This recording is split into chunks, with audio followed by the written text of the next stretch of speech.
E aí, beleza? Se são 4 horas da manhã e você ainda não estudou para a prova, tá no lugar certo. Esse vídeo vai ser um resumo sobre tudo o que você precisa saber sobre a cirrose hepática. Então, começando pelo começo, o que você sabe sobre a cirrose? Quando eu falo essa palavra, o que você pensa? Será que o que te vem à cabeça é...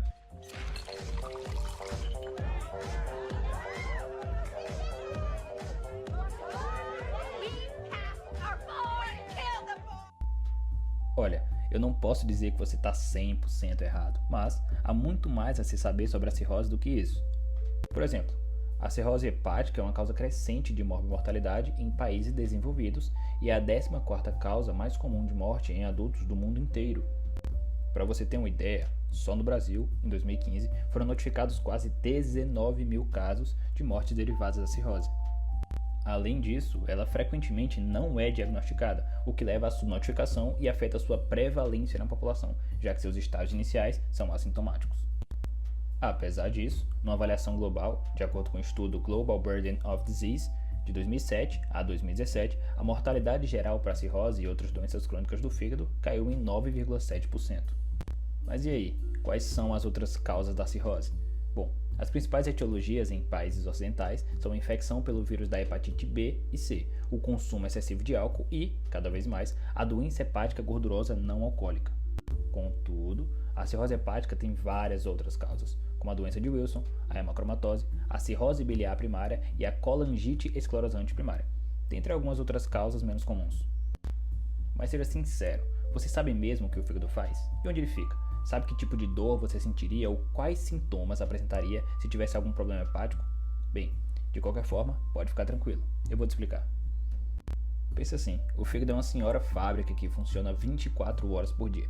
Sua estrutura engenhosa age simultaneamente como um depósito, uma manufatura, uma usina de processamento e uma estação de tratamento ecológico, sendo que cada uma dessas funções envolve tantas subtarefas importantes que, sem ele, nosso organismo simplesmente pararia de funcionar. Uma das principais funções do fígado é filtrar o sangue, que é recebido regularmente de duas fontes: a artéria hepática, que leva o sangue do coração até o fígado, e a veia porta hepática, que traz o sangue do intestino para o fígado. Esse fluxo duplo enche o fígado com nutrientes, que ele a seguir organiza, processa e armazena com a ajuda de milhares dos seus operários que são divididos em pequenas unidades internas de processamento. Essas unidades de processamento são chamadas de lóbulos hepáticos. O sangue proveniente do intestino contém carboidratos, gorduras, vitaminas e muitos outros nutrientes dissolvidos que foram absorvidos pelo intestino a partir dos alimentos. A maioria dessas substâncias são processadas no fígado. No caso dos carboidratos, o fígado os fragmenta e converte em açúcares, que serão usados por todo o corpo como fonte de energia quando o sangue filtrado circular. O fígado também é capaz de armazenar nutrientes quando eles estão em excesso e liberá-los quando for necessário. Mas nem tudo que circula no nosso sangue são nutrientes. O sangue também contém toxinas e subprodutos, substâncias tóxicas que podem danificar outros órgãos se acumularem. O fígado monitora isso rigorosamente, funcionando como uma estação de tratamento ecológico. Quando detecta uma substância tóxica ou inútil, ele pode convertê-la em um produto que não prejudica o corpo, ou isolar e eliminá-la pelas fezes ou urina. E é claro, esse grande órgão também atua produzindo coisas, como a manufatura. Ele fabrica desde várias proteínas do plasma sanguíneo, que atuam na coagulação, até o colesterol, que ajuda na criação de hormônios. Ele também fabrica a vitamina D e substâncias que facilitam a digestão, mas um de seus produtos mais vitais é a bile. Ele utiliza operários especializados, os hepatócitos, para converter produtos tóxicos em bile.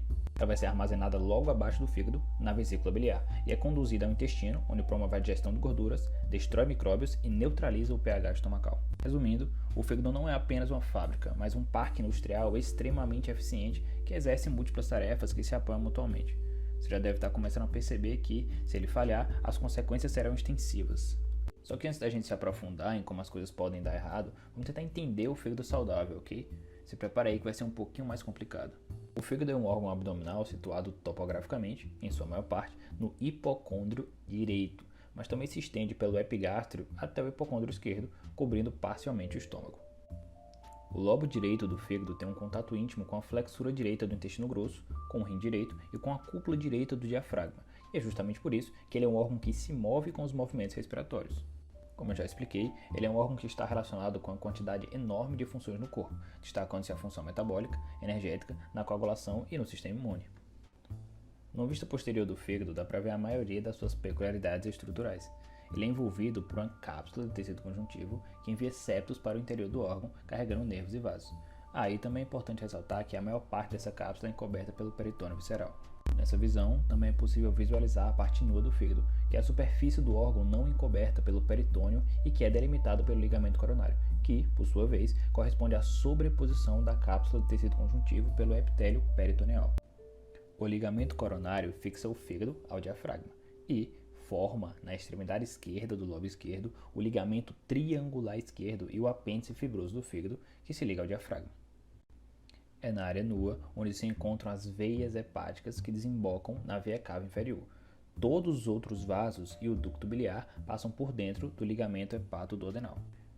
Também podemos ver os lobos menores do fígado, como o lobo caudado, com seu processo caudado, e o lobo quadrado. Além disso, é possível enxergar as impressões que as estruturas viscerais deixam na superfície do fígado. Nesse caso, seriam a impressão gástrica, a renal e a cólica. Por outro lado, na vista anterior, podemos ver os lobos direito e esquerdo do fígado encobertos pelo peritônio visceral, o que dá a eles um aspecto brilhoso. Separando os lobos há o ligamento falciforme e o ligamento redondo, resquício da veia umbilical. Esses dois ligamentos fixam o fígado na parede anterior do abdômen. Já com relação à histologia, o fígado é dividido em lóbulos, que são aglomerados poligonais de células hepáticas, os hepatócitos. Esses lóbulos apresentam, nos seus vértices, a tríade portal, que são ramificações da artéria hepática, da veia porta e dos ductos biliares. Como visto na imagem, os ramos da veia porta emitem vênulas distribuidoras que percorrem a periferia do lóbulo. Essas vênulas distribuidoras emitem capilares sinusoides que entram no lóbulo entre as camadas de hepatócitos e percorrem um caminho radial até o centro do lóbulo, onde desembocam nas veias centrolobulares, que por sua vez vão formar as veias hepáticas. Os ramos da artéria hepática seguem um caminho parecido, mas desembocam nos sinusoides, criando sangue misto responsável pela oxigenação dos hepatócitos. Os ductos biliares, por sua vez, começam como canalículos biliares formados por espaços entre as células hepáticas. Esses espaços se anastomosam e crescem até atingir os ramos do ducto biliar, que tem um revestimento epitelial próprio. Também existem no fígado outros dois tipos de células, as células de Kupfer e as células de Ito, ou simplesmente células estreladas. As células de Kupfer ficam aderidas à superfície luminal do endotélio sinusoidal, enquanto as células estreladas ficam no espaço perisinusoidal, ou espaço de Disse. Essas duas células têm relação direta com o desenvolvimento da fibrose e cirrose à medida que progridem eventos de lesão hepática. E o que acontece se você sobrecarregar o seu fígado com mais toxinas do que ele consegue aguentar? Abuso de álcool, infecções virais e doença hepática não alcoólica são alguns dos mecanismos mais comuns de lesões do fígado, os quais levam, de maneira geral, à necroinflamação e fibrogênese, podendo evoluir para a cirrose, que é a fase final e mais grave da lesão hepática. Histologicamente, ela é caracterizada pelo desenvolvimento de nódulos regenerativos cercados por densos sépticos fibróticos. Esses danos são desencadeados e mantidos por respostas inapropriadas das próprias células do fígado, que, só para relembrar, são os hepatócitos, as células de Kupfer e as células estreladas. Os hepatócitos são as principais células do parênquima do fígado. Essas células são alvo de muitos agentes hepatotóxicos, como os vírus da hepatite B e C e os metabólitos do álcool. Quando os hepatócitos são lesados, eles liberam espécies reativas de oxigênio e mediadores fibrogênicos, ativando as células estreladas, que serão comentadas logo. Já as células de Kupfer são macrófagos especializados localizados próximos às paredes dos sinusoides do fígado. Essas células podem ser ativadas por diversos fatores lesivos, como infecção viral, álcool, dietas ricas em gorduras e deposição de ferro. Quando ativadas, estão relacionadas com a destruição de hepatócitos, além de participarem na ativação das células estreladas. As células estreladas estão presentes no espaço perisinusoidal e no fígado normal apresentam a função de armazenar a vitamina A. Entretanto, essas células, ao serem expostas a múltiplas injúrias e ou a citocinas inflamatórias, passam de um estágio dormente para um estágio ativo, denominado miofibroblasto. Neste estágio ativo, as células estreladas começam a se proliferar, depositar colágeno no espaço perisinusoidal e a modificar a estrutura do fígado, dando início ao processo de fibrose. Além do mais, as células estreladas ativas estão relacionadas com a promoção da angiogênese nos septos fibróticos, uma vez que eles ativam as células endoteliais dos sinusoides por meio da liberação de fatores angiogênicos. Esse processo leva a pronunciadas alterações microvasculares, caracterizadas por remodelação sinusoidal, formação de desvios intrahepáticos, denominados shunts, e a disfunção endotelial hepática. A disfunção endotelial é caracterizada pela liberação insuficiente de vasodilatadores, dos quais o mais importante é o óxido nítrico. A liberação do óxido nítrico é inibida pela baixa atividade da óxido nítrico sintetase endotelial. Esse processo gera disfunção hepática e aumenta consideravelmente a resistência ao fluxo sanguíneo, gerando a hipertensão portal. Esta, responsável pela maioria das complicações da cirrose, pode levar à formação de varizes no esôfago, ascite e outras sintomatologias. Além disso, uma resposta sistêmica à hipertensão portal é a vasodilatação reflexa do sistema vascular esplênico e sistêmico, que ocorre quando baroreceptores detectam ciclos contínuos de estresse nos vasos e desencadeiam um aumento de óxido nítrico. Essa vasodilatação diminui o volume circulante efetivo e promove processos adaptativos que darão origem a muitos dos sinais e sintomas relacionados à cirrose descompensada. Uma complicação derivada desse processo é um acúmulo de líquido na cavidade peritoneal, conhecido como ascite. No paciente cirrótico, esse acúmulo é desencadeado pela diminuição do volume circulante efetivo. Inicialmente, a diminuição desse volume é detectada pelos baroreceptores dos vasos, gerando uma resposta cardíaca compensatória de aumento do débito cardíaco e acarreta a ativação do sistema renina-angiotensina-aldosterona, que é responsável pela vasoconstrição e retenção de sódio e água.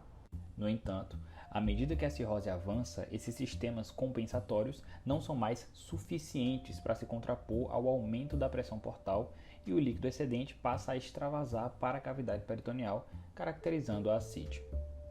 Agora que você já entendeu o mecanismo da lesão hepática na cirrose, vamos te mostrar como a doença se apresenta.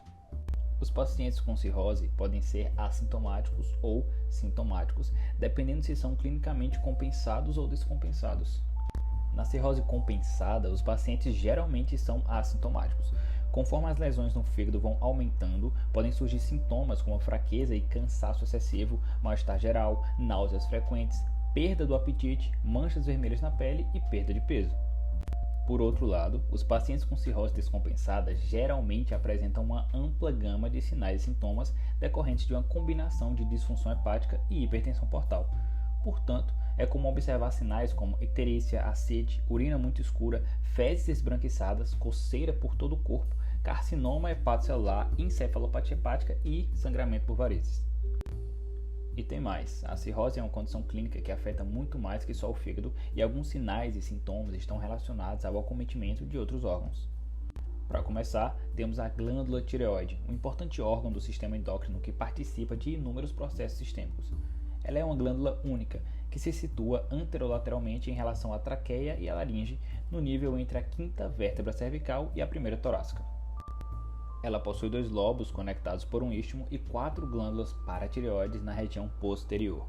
A tireoide está envolvida por uma cápsula de tecido conjuntivo e contém 2 tipos de células, as células parafoliculares e as células foliculares, e são justamente essas células que constituem a parede dos folículos tireoidianos, locais onde ocorre a produção de T3 e T4. Várias alterações anormais da glândula tireoide são identificadas em indivíduos cirróticos. Para você entender melhor, vou começar explicando que o fígado é o principal órgão envolvido na conversão periférica dos hormônios T3 e T4 e é o produtor de muitas proteínas, incluindo proteínas de ligação da tireoide. Portanto, em pacientes com cirrose há uma desregulação e disfunção desses hormônios tireoidianos, o que causa uma sobrecarga e um consequente aumento de volume da glândula tireoide. Só para você ter uma ideia, o volume de aumento da glândula tireoide em relação a pacientes com controle não cirróticos é em torno de 17%. E não para por aí, a cirrose hepática também pode comprometer outros órgãos importantes do sistema endócrino, as glândulas suprarrenais. Mas afinal, o que fazem essas glândulas e onde elas estão localizadas? Bem, as glândulas suprarrenais são 2, direita e esquerda, e, como o nome já revela, estão situadas superiormente aos rins. Mais precisamente, localizam-se entre o diafragma e as faces superomediais dos rins. Os glicocorticoides, um tipo de hormônio esteroide, são produzidos na zona fasciculada do córtex dessas glândulas após a ativação do eixo hipotálamo e hipófise adrenal e são essenciais para a sobrevivência, isso porque são reguladores chaves da resposta ao estresse. A doença hepática pode causar interrupção justamente desse mecanismo homeostático. Os pacientes com cirrose hepática comumente apresentam uma condição denominada disfunção adrenal ou síndrome hepatorenal, que descreve a suposta insuficiência adrenal como uma manifestação extrahepática da cirrose hepática. Os mecanismos pelos quais a doença hepática leva à disfunção do eixo hipotálamo e hipófise adrenal não foram esclarecidos, mas algumas hipóteses foram sugeridas. Você já ouviu falar de colesterol, certo? Pois bem, ele é um precursor essencial para a biossíntese de esteroides nas glândulas suprarrenais. Uma diminuição nas concentrações de colesterol total, colesterol HDL e colesterol LDL foi mostrada na cirrose relacionada à gravidade da doença hepática. Isso pode levar a uma falta de substratos e a uma exaustão progressiva da reserva adrenal, ou seja, síndrome da exaustão adrenal. E lembra dos glicocorticoides que a gente falou, que estão relacionados ao estresse? Pois é, eles também têm importante papel na imunomodulação, principalmente apoiando muitos componentes da resposta inflamatória a diversas lesões. E a consequência disso é que pacientes com cirrose têm uma suscetibilidade aumentada a infecções bacterianas. Além disso, os órgãos sexuais também são afetados pela doença. Por exemplo, o hipogonadismo, que é uma característica clínica frequente em pacientes masculinos com cirrose hepática. Nesse quadro, a relação entre estrogênio e androgênio é geralmente aumentada, ou seja, há uma redução dos níveis séricos de testosterona. Esses pacientes apresentam diminuição da libido, ginecomastia, sinais de feminilização, atrofia testicular, infertilidade e redução da espermatogênese. Além disso, a disfunção erétil e redução da atividade sexual são observadas em pacientes com cirrose mais grave. Já as mulheres com cirrose sofrem com amenorreia, oligomenorreia ou episódios irregulares de metrorragia, que é basicamente sangramento uterino fora do período menstrual. Outra complicação relacionada à cirrose é a peritonite bacteriana espontânea, ou PBE, relacionada ao sistema digestório. A peritonite bacteriana espontânea é definida como a infecção do líquido de ascite na ausência de foco abdominal de infecção. Fácil, né? Agora, em se tratando da fisiopatologia, a gente precisa se aprofundar um pouco mais. Primeiro, pacientes cirróticos quase sempre desenvolvem hipertensão portal, que nada mais é do que um aumento anormal da pressão sanguínea na veia porta-hepática e suas ramificações. A hipertensão portal, por sua vez, leva a algumas complicações, como a ascite e a circulação colateral, que são as mais importantes para a nossa explicação. Como já foi explicado, a ascite é um inchaço abdominal causado pelo acúmulo de líquidos na região peritoneal. Mas como ela vai influenciar no advento da peritonite bacteriana espontânea? Bom, isso acontece porque o líquido acítico é um transdutado de baixo teor proteico com falta de opsoninas, que são justamente algumas das proteínas com importante função no sistema imune de marcação de antígenos. A consequência disso é que a infecção por bactérias gram-negativas, que são responsáveis por 60% dos casos, dicas de passagem, vai ficar facilitada. E só por curiosidade, nesses casos, as bactérias gram-negativas mais comuns são a Escherichia coli e a Klebsiella pneumoniae. Já com a circulação colateral é um pouco diferente. Nesses casos, o que acontece é que essa circulação anômala facilita a passagem de bactérias entéricas para a circulação sistêmica e então para o líquido peritoneal ou líquido acítico, caso o paciente possua ascite. Dessa forma, o advento dessas duas complicações, a ascite e a circulação colateral, vão aumentar e muito a chance do paciente desenvolver peritonite bacteriana espontânea. Mais uma complicação da cirrose é a síndrome hepatorrenal. Essa síndrome é uma complicação comum em pacientes com insuficiência hepática, hipertensão portal e principalmente cirrose, ocorrendo em cerca de 8% dos casos.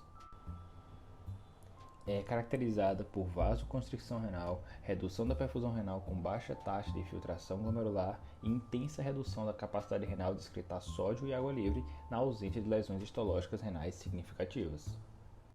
Além disso, a síndrome é considerada a expressão extrema da disfunção circulatória que caracteriza a cirrose em seus estados mais avançados.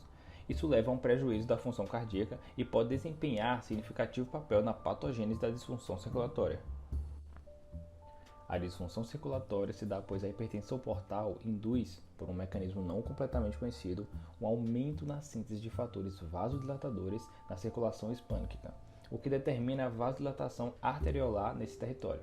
Com isso, as resistências vasculares em outros territórios aumentam nas fases tardias. A vasodilatação arterial produz diminuição do volume sanguíneo arterial efetivo, que desencadeia aumento na atividade dos sistemas vasoconstrictores endógenos como mecanismo compensador.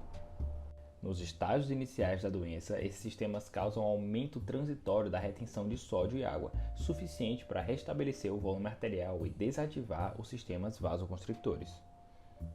À medida que a doença progride, a vasodilatação aumenta e se produz um aumento mais importante e persistente da atividade dos sistemas vasoconstrictores, com maior retenção de água e sódio e consequente formação de ascite. Na fase final da enfermidade, a vasodilatação arterial é muito pronunciada. A marcada atividade dos sistemas vasoconstrictores que determina a intensa vasoconstrição da circulação renal, dando origem à síndrome hepatorrenal. Além de todas as complicações que já foram citadas, você sabia que a cirrose hepática pode afetar até mesmo o sistema respiratório? As complicações dessa doença nesse sistema são chamadas de hipertensão portopulmonar e síndrome hepatopulmonar. Por conta do mau funcionamento do fígado no quadro cirrótico, ocorre um aumento nas concentrações da endothelina 1, potente vasoconstritor natural que seria processado nos hepatócitos. Com esse aumento, ocorre uma vasoconstrição mais intensa, contribuindo para o aumento da resistência vascular. Associado a isso, tem ainda a hipertensão portal, que leva a uma remodelação da camada média das artérias portopulmonares via anastomoses portosistêmicas, que, por sua vez, eleva ainda mais essa resistência vascular. Essa grande resistência vascular leva a uma obstrução arterial, desencadeando sintomas que caracterizam a hipertensão portopulmonar, como a dispneia ao realizar esforço, síncope, dor torácica, fadiga, hemoptise, que é basicamente a saída de sangue pela boca originária dos pulmões, e ortopneia. Tem também a síndrome hepatopulmonar, que é um distúrbio de trocas gasosas resultante das dilatações vasculares intrapulmonares.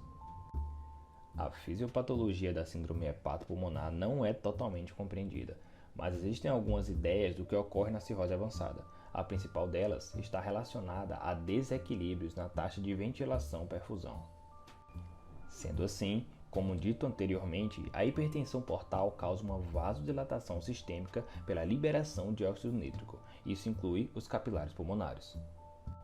Isso é problemático porque essa dilatação cria uma espécie de shunt, um shunt falso, já que a distância que as moléculas de oxigênio têm que percorrer até o centro do capilar aumenta, dificultando assim a troca de oxigênio e levando à insuficiência de oxigenação. É importante frisar que essa condição ocorre de forma mais predominante nas partes basais do pulmão. Assim, pacientes com síndrome hepatopulmonar apresentam ortodeoxia, que é uma falta de fôlego quando estão em pé, e platipneia, uma dispneia que piora ao sentar ou levantar. Falando agora das complicações da cirrose no sistema nervoso, a encefalopatia hepática é uma complicação frequente, sendo caracterizada predominantemente por alterações de personalidade, consciência, cognição e função motora. Mas por que isso acontece?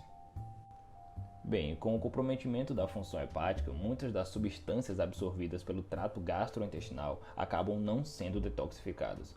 O que acontece é que as toxinas são desviadas do trajeto até o fígado através de vasos colaterais portosistêmicos resultantes da hipertensão portal. A partir daí, essas substâncias, que deveriam ter sido eliminadas pelo fígado, seguem pela circulação sistêmica, podendo chegar até o córtex cerebral. Os sintomas são mais observados quando a função cerebral já está moderadamente comprometida. Inicialmente, verificam-se alterações sutis do pensamento lógico, do comportamento e da personalidade. O humor e o discernimento também podem sofrer alterações, podendo haver também distúrbio dos padrões normais do sono. A pessoa pode sentir depressão, ansiedade ou irritabilidade. Outro sintoma que pode se manifestar em qualquer estágio da encefalopatia é o hálito hepático, caracterizado pelo odor adocicado e bolorento. Com o avanço da doença, o paciente pode ter asterixia, que é a incapacidade de manter as mãos imóveis, fazendo um movimento desajeitado com as articulações do pulso, a apraxia, que nada mais é do que a incapacidade de realizar desejos simples, sonolência, confusão, e com um deterioramento maior da função neurológica, pode haver perda de consciência e até mesmo coma. Quanto ao tratamento, dá para afirmar que, de maneira geral, o único tratamento definitivo para a cirrose é o transplante de fígado. O que se pode fazer a respeito das intercorrências e complicações é o manejo clínico do paciente para preservar sua saúde da melhor maneira possível até que seja encontrado um doador. Esse fato é importante porque nos lembra de que a forma mais efetiva de combater a cirrose hepática é pela prevenção ainda na atenção primária. Os hábitos que potencializam a preservação hepática não são nada complicados. Aqui, a gente está falando de mudanças no estilo de vida que tendem a ser negligenciadas devido à expectativa de vida ser baixa e os benefícios serem de difícil medição. Porém, evidências de coorte e casos controle apontam que mudanças no estilo de vida devem ser oferecidas a todos os pacientes, uma vez que são medidas de fácil implantação, apresentam poucos efeitos colaterais e são de baixo custo. Medidas como a perda de peso em pacientes com cirrose compensada são positivas, pois diminuem o risco de desenvolvimento de problemas hepáticos no longo prazo. Em pacientes que já apresentam cirrose descompensada, é necessário manter uma nutrição adequada, evitando assim a perda muscular, que é um fator ligado ao desenvolvimento da encefalopatia hepática. Nesses pacientes, é prudente, inclusive, realizar a suplementação nutricional. Além disso, o consumo de álcool e cigarros está relacionado com a evolução do processo de fibrose hepática e com o aumento do risco de hemorragia varicosa. Então, vê se passa longe deles, beleza? Também recomenda-se a ingestão de alimentos ricos em antioxidantes, que tem um potencial papel preventivo na cirrose. E, curiosamente, o consumo de café também é recomendado, já que ele é consistentemente mencionado por melhorar a mortalidade por todas as causas e também por estar associado à redução significativa da fibrose em doenças hepáticas de várias etiologias e com risco reduzido de carcinoma hepatocelular. Espero que esse vídeo tenha te ajudado a entender um pouco mais sobre a cirrose hepática e que você ainda tenha tempo de dormir um pouquinho antes da prova. Para mais informações, eu recomendo acessar esses links. E é isso. Obrigado por assistir e até a próxima.